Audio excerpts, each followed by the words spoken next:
In this episode, I'm going to talk about trends in e-learning assessment and my personal resolutions for 2015.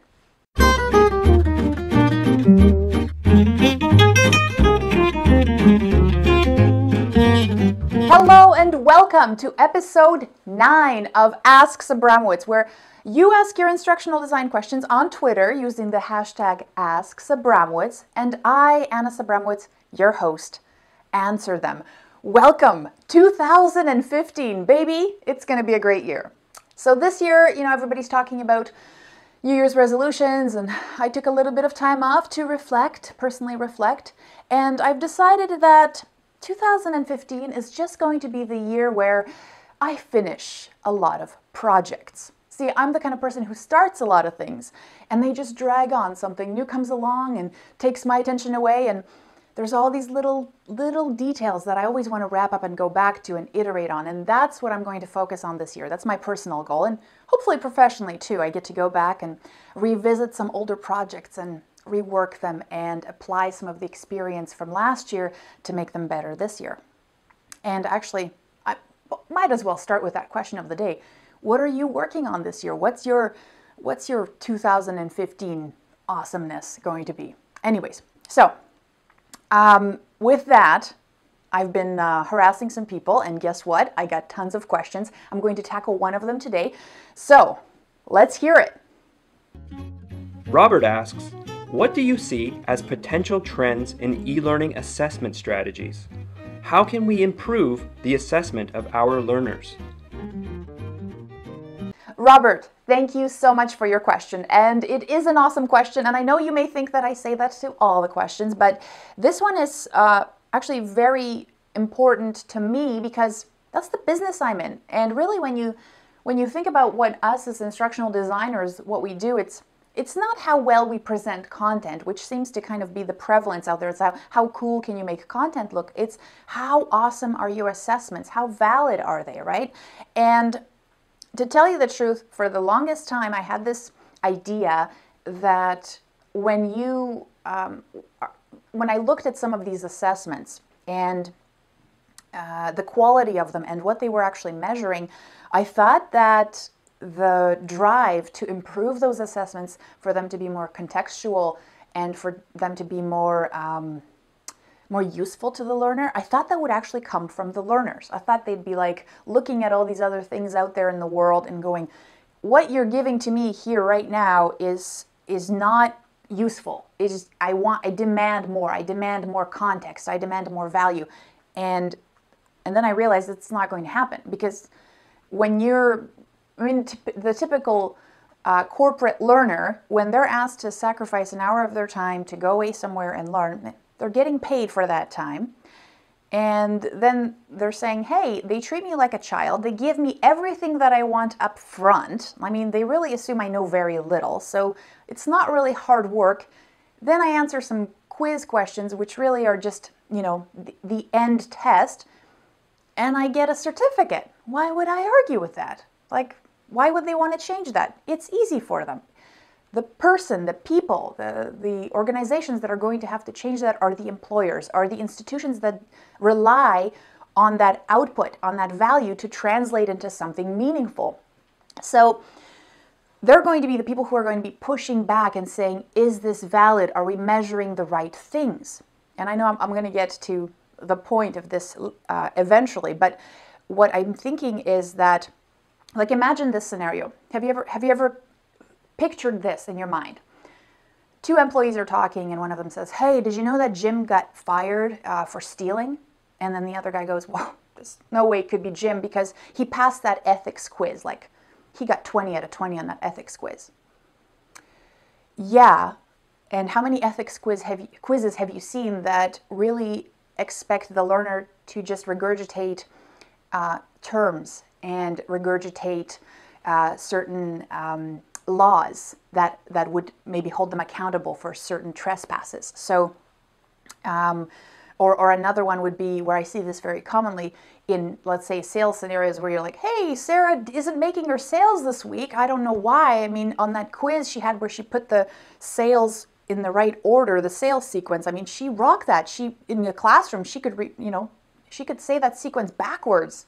How come she's not making sales? How come she's not a salesperson? So what I'm thinking is the trend is going to be that instead of companies trying to track how much content you went through and how accurate your quiz results were, which are still those quizzes, those multiple choice quizzes that, you know, check your comprehension, if you understand terms, if you can put, you know, a sequence in the right order, those are still valuable, but there's got to be more, and there's got to be more of it. So this is to illustrate my point. I'm going to freestyle draw right now. So right now, if you're looking at, let's say, an e-learning module, and I'm not saying they're all like this, but there's a precedent out there that's been set that they are kind of like this. There's info, practice, test. Hopefully contextual, super useful. Hopefully contextual, super useful. Now there's an application out there that's already doing what I think is the future. It's called Duolingo. Now, if you ever, Duolingo is a language learning application. Free, awesome, okay. They're using gamification. Let's even forget all that for a second. You start a Duolingo lesson, the first thing you do is answer a question. Second thing you do, answer a question. Third thing, answer a question. The whole thing is an assessment. That's right, you start. And the info is supplied at critical moments when a learner is struggling.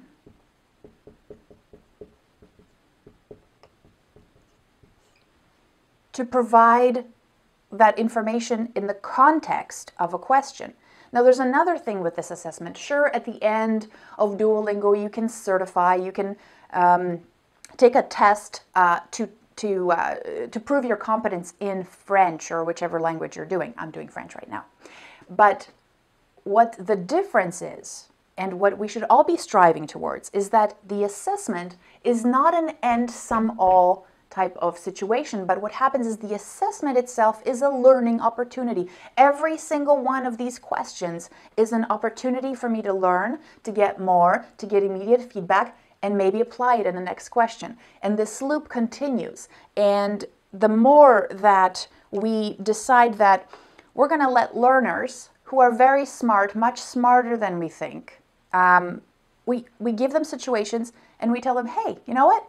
You have the World Wide Web at your fingertips. You have this giant procedure database at your fingertips. You have these manuals at your fingertips. That's all taken care of. I'm not taking care of wrapping up all the information for you in some sort of a module. What I want you to do is solve this problem. And that's the challenge for e-learning, is that we have to think about what kinds of problems are we able to have learners work through in e-learning, because some things are unrealistic.